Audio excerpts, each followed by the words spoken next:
Here we are with junior featherweight contender of prospect Heather Hardy. Heather, congratulations on your victory tonight. It looks like you were boxing a little bit, but you still got in there and got a little messy there. Tell me about that fight. Yeah, I mean, my first instinct is always to just fight. But once my coaches started telling me, use your legs, I was like, oh yeah, I know how to do that too.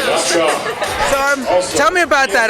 Is that something that you've been working on to try and limit? Because you have a lot of fun fights. Maybe sometimes they're a little bit too fun. Are you trying to limit that a little bit? No, I just try to do what I gotta do to win. Fighting comes natural to me, so when I get in the ring, I don't think of running around. I just think of fighting. So when I'm running around, it's because my coaches are screaming, use your legs, move! Well, obviously, because you're working with Devin, and his sister, of course, is probably the most mobile, defensively adept fighter in women's boxing. And then there's Heather, one of the most aggressive, exciting. It's kind of a contrast there at Gleason's gym you have. By the way, here is Devin right here, the gentleman responsible for preparing her for her fights. Talk to me a little bit about your pro career now. You fought in the Golden Gloves. You won it the second time you won. That was 2012 in New York, and you won 2011 Nationals. Talk to me a little bit about the progression to professional boxing now, and how obviously you've taken it to like fish to water.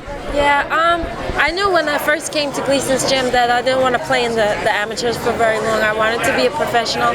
I'm not young. I'm an old lady.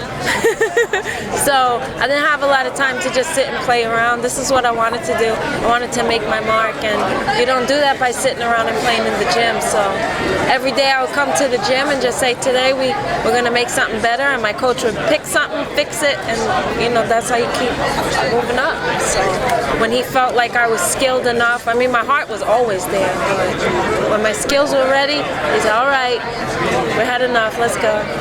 So tell me a little bit about where do you see yourself in the next 12 months, 12 to 24 months? I know that's a long way, but tell me what are some of your visions? Because like you're saying, you want to get out there and you want to make a mark soon. I just want to keep winning, keep improving, keep winning. Every fight, win, lose, or draw, we find something to work on. When we're back in the dressing room after the fight, it's not all high fives and parties. It's all right. When we get back to the gym, this is what we're doing because this is what you did wrong. So always focus on making me the best. Now, last time we spoke, we did a story about Hurricane Sandy and Superstorm Sandy, and your home was damaged.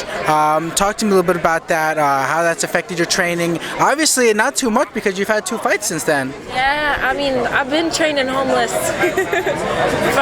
because I was homeless after my last fight from a fire in my apartment, and then my mom's house got flooded and we were displaced.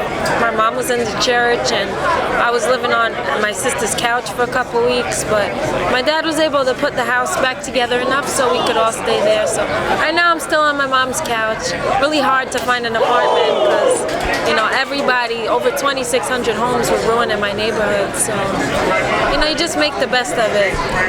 Is it at least one of those couches that fold out into a bed? No, it's actually a bed. My mom didn't get a couch. She put a bed in the living room. I was like, this is so brilliant.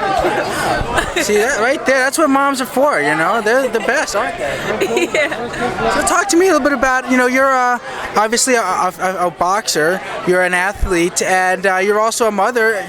So you have a lot of things to balance. Sorry? You have a lot of things to balance, being a mother, a boxer, you work at Gleason's gym as a trainer. Talk to me about just trying to find enough hours in the day. There aren't enough hours in the day. My coach is the best coach I could ever hope for because, when it comes time for a fight, he told me one time I was spending like maybe 17, 18 hours in the gym, and he said, look, you either want to be a coach or you want to be a fighter. Tell me what it is right now because we're changing your schedule one or the other. I said I want to be a fighter.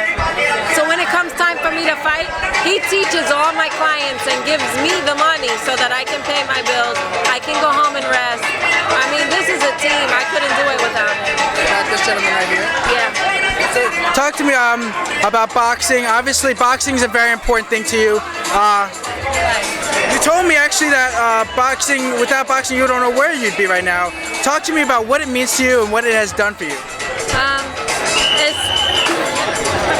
I was thinking thinking this on the way here, like, I never would have thought I'd be here 4 years ago. My life was so out of control, but when I met Devon, he kind of just like picked me up and said, all right, this is where we're going, stuck me on the path and said, just listen to me and everything will be all right. It's what I do best. It's what you do best. So tell me about women's boxing, the state of it right now. Obviously, you get in there, it's a little bit of a Wild West because there isn't the sort, not to say that there's any uniform league or infrastructure in professional men's boxing, but in women's boxing is a little bit less. Tell me a little bit about the sport right now, and what are your plans for it, and what the challenges are moving up as a professional. I just want to keep making a name, keep making people remember me, so that when a fight card comes up, everybody says, "Oh, I hope Heather's fighting." I can't